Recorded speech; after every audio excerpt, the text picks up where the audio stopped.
voilà, je peux accueillir des gens en soins de façon individuelle. Donc c'est un peu une aventure pour eux comme pour moi parce que je ne sais pas du tout ce qui va sortir de ce soin. Donc ça peut être un travail dans le corps physique avec des tensions qu'on va enlever, des douleurs physiques, des brûlures qu'on va enlever, enfin bref. En fait, tu parles d'aventure parce que... Parce que je sais jamais.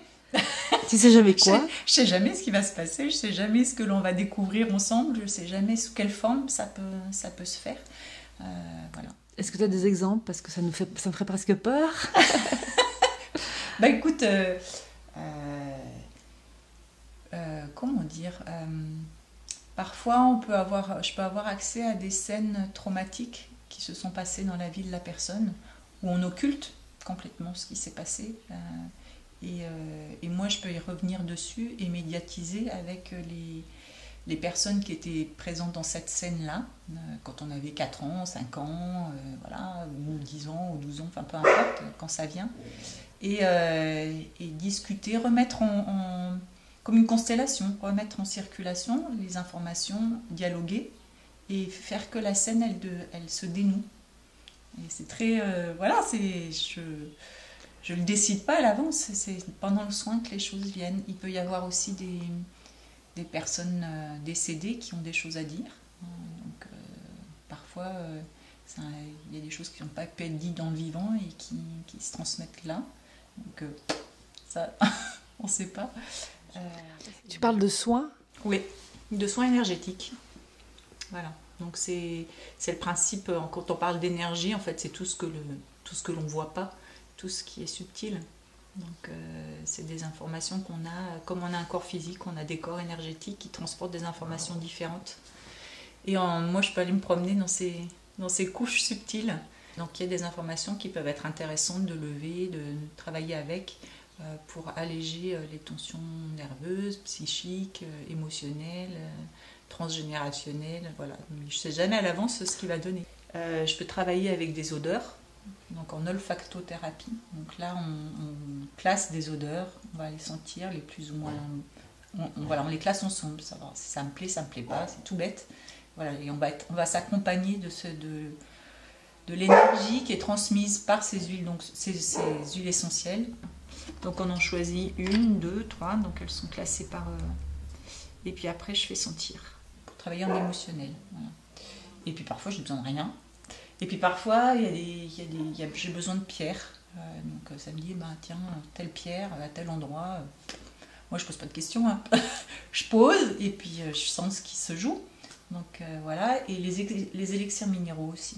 C'est quoi ça, les élixirs minéraux? Et ils font tremper des pierres, par exemple, je sais pas, du quartz, dans de l'eau, ils la dynamisent. Et après, pour stabiliser l'énergie de la pierre, ils mettent un mélange d'alcool. Donc elles ont des énergies particulières. Donc on va travailler sur l'ouverture du cœur avec certaines, on va travailler sur les mémoires plus physiques pour d'autres. En général, je pratique comme ça et on les pose sur le poignet. Et puis je reste à l'écoute de ce qui se joue. Et puis pareil sur le coude comme ça. Voilà. Et puis moi je vais commencer, les informations vont arriver et c'est vraiment c'est un beau médiateur entre la personne et moi. C'est une très très belle énergie. Elles sont christiques, elles sont sous l'énergie christique parce qu'elles sont faites par un prêtre, elles sont bénies, elles sont dynamisées, voilà. Mais du coup, toute ta pratique, elle s'intègre dans quelque chose de religieux? Pas du tout. Moi, non, pas du tout. C'est juste que c'est une forme d'énergie particulière. Et parfois, en soins, il y a besoin pour juste, donner l'impulsion de libérer quelque chose. C'est bon. Donc ça, c'est des huiles d'onction qui sont préparées sous forme de baume. Donc voilà, et on va poser ça sur le corps à des endroits avec une intention particulière pour dénouer les tensions. Ça peut débloquer des situations où du coup il y a des problématiques parfois dont on ne devine pas les effets immédiats sur nous, mais qui peuvent avoir des conséquences sur nos vies. Exemple, dans une lignée, il n'y a jamais d'enfants garçons, il n'y a que des filles.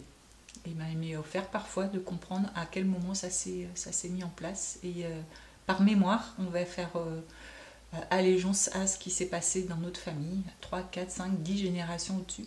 Donc elles ont toute une identité. Le jade, c'est la motivation. Si la personne a besoin de cristal de roche, la confiance en soi. Voilà. Donc, ça va ouvrir des possibles. Mais je peux travailler en soins dehors, n'importe où, dans n'importe quelle condition. Pas besoin de tout ça. Tout ça, ça accompagne.